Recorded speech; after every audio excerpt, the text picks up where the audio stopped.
RK ఎక్కడ ఉన్నాడు అన్నదానిపై సందిగ్ధత నెలకొంది. ఆయన ఆచూకీపై ఆర్కే భార్య లంచ్ మోషన్ దాఖలు చేశారు. దీనిపై పూర్తి సమాచారం కరెస్పాండెంట్ శర్మ నుండి తెలుసుకుందాం. శర్మ, శిరీష ఏమని దాఖలు చేశారు? లంచ్ మోషన్ పిటిషన్ పై పూర్తి సమాచారం ఏంటి? ఎన్కౌంటర్ తర్వాత మావోయిస్టు అగ్రనేత రామకృష్ణ అలియాస్ ఆర్కే వివరాలు ఇప్పటి వరకు బయటికి రాలేదు. మరి ఆయన గ్రేహౌండ్స్ పోలీసుల అదుపులో ఉన్నాడా లేదంటే ఆ ప్రాంతం నుంచి తప్పించుకున్నాడా అనే దానికి సంబంధించి మాత్రం సందిగ్ధత కొనసాగుతుంది. మరోవైపు అతన్ని పోలీసులే మట్టు పెట్టారు, అతన్ని ఒక ప్రాంతంలో ఊడ్చిపెట్టారు అనేటువంటి వాదన కూడా బలంగా వినిపిస్తుంది. ఈ సందర్భంలోనే మరి ఆ ప్రాంతం నుంచి అతడు తప్పించుకున్నాడన్న ప్రధానమైనటువంటి సమాచారం మాత్రం ప్రస్తుతం కొనసాగుతున్నటువంటి పరిస్థితి కనిపిస్తోంది. ఈ సందర్భంలోనే హెబియస్ కార్పస్ పిటిషన్ ఆయన భార్య శిరీష హైకోర్టులో దాఖలు చేశారు. మధ్యాహ్నం విచారణ జరగబోతోంది. అయితే అతన్ని తక్షణమే వాళ్ళ అదుపులో ఉంటే కనుక కోర్టులో హాజరుపరచాలి, అతని స్టేట్మెంట్ ను రికార్డ్ చేయాలి అనేటువంటి అంశాన్ని ఆమె అందులో ప్రధానంగా ప్రస్తావించారు.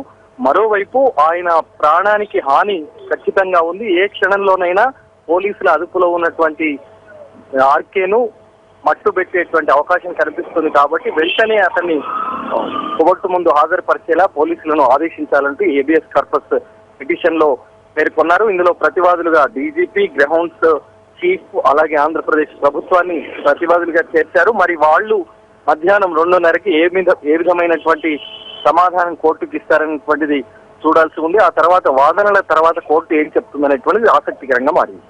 అంటే శర్మ, ప్రస్తుతం ఆర్కే ఎక్కడ ఉన్నారని ఆమె అనుమానాలు వ్యక్తం చేస్తున్నారు.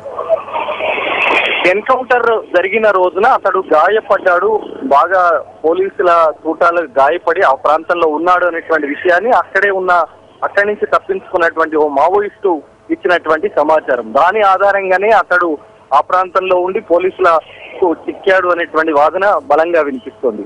మరోవైపు అతడు 2 రోజుల ముందే అక్కడి నుంచి ఆ ఎన్కౌంటర్ కు 24 గంటల ముందే అతడు ఆ ప్రాంతం నుంచి రామగుహ ప్రాంతం నుంచి తప్పించుకున్నాడు అనేటువంటి వాదన మరొకటి ఉంది. కానీ ఆ జరిగిన ఎన్కౌంటర్ తర్వాత రామకృష్ణ పోలీసులకు చిక్కాడు. ఆ తర్వాత అతన్ని అక్కడే చంపేసి ఆ ప్రాంతంలో పూడ్చిపెట్టారు అనేటువంటి వాదన కూడా బలంగా వినిపిస్తుంది. అన్ని క్రోడీకరిస్తే కనుక ఏంటి ఇప్పటి వరకు ఆయనకు సంబంధించినటువంటి ఆచూకీ మాత్రం తెలియరావట్లేదు. గతంలో ఇలాంటి సందర్భాలు అనేక సందర్భాల్లో చోటు చేసుకున్నాయి. ఆర్కే ఒక వారం రోజులు 15 రోజులు కూడా ఇలా ఎవరికి కాంటాక్ట్ లో లేకుండా వెళ్ళిన తర్వాత కూడా మళ్ళీ తాను సేఫ్ గా ఉన్నాను అనేటువంటి విషయాన్ని మాత్రం చెప్పినటువంటి పరిస్థితి ఉంది. కాబట్టి మళ్ళీ ఆ రకమైనటువంటి ఇన్సిడెంట్ రిపీట్ అయ్యేటువంటి అవకాశం ఉందన్నటువంటి వాదన కూడా బలంగా వినిపిస్తున్న సందర్భంలో కార్పస్ పిటిషన్ అన్నది ఆసక్తికరంగా మారింది. మరి కోర్టు ఇచ్చేటువంటి ఉత్తర్వులు ఏ విధంగా ఉంటాయి, మరి పోలీసులు ఏ రకమైనటువంటి సమాధానం కోర్టుకు తెలియజేస్తారనేటువంటిది చూడాల్సి ఉంది. Right Sharma, thank you.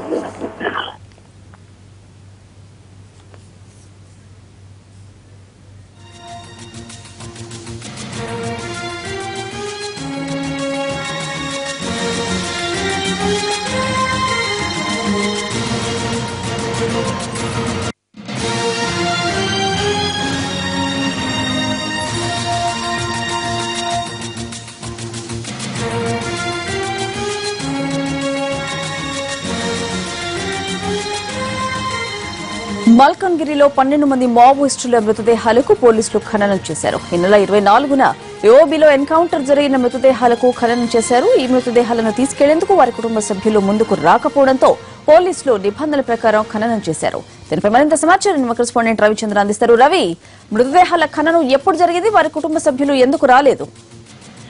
Swathi, ఈ నెల 24న ఏఓబీలో జరిగిన ఎన్కౌంటర్ లో మృతుల డెడ్ బాడీస్ అన్నింటినీ కూడా నిన్న ఉదయాన్నే మల్కన్గిరి పోలీసులు ఖననం చేశారు.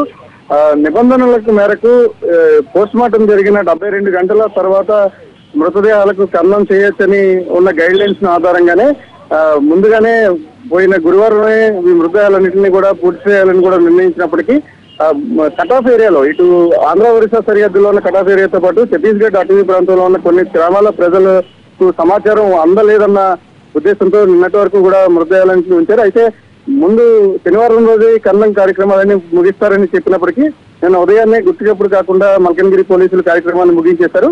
ఇప్పటికీ 12 మృతదేహాలకు అక్కడ వాళ్ళందరూ కూడా బరీ చేయడం జరిగింది. ఇందులో 2 మృతదేహాలను విశాఖ ఏజెన్సీకి చెందిన 2 మృతదేహాలను గుర్తించినప్పటికీ సరైన ఆధారాలు చూపించని కారణంగా బంధువులకు డెడ్ బాడీస్ ని అప్పగించలేదు. 10 మంది అయితే అన్క్లెయిమ్డ్ బాడీస్ గానే పోలీసులు గుర్తించారు. దీంతో 12 మందికి అక్కడ మృతదేహాలకు జరిగిపోయింది. ఇక పాడేరు హాస్పిటల్లో ఉన్న 2 డెడ్ బాడీస్ కు ఈ రోజు ఖననం చేసే అవకాశం కనిపిస్తోంది. Swathi. Right Ravi, thank you.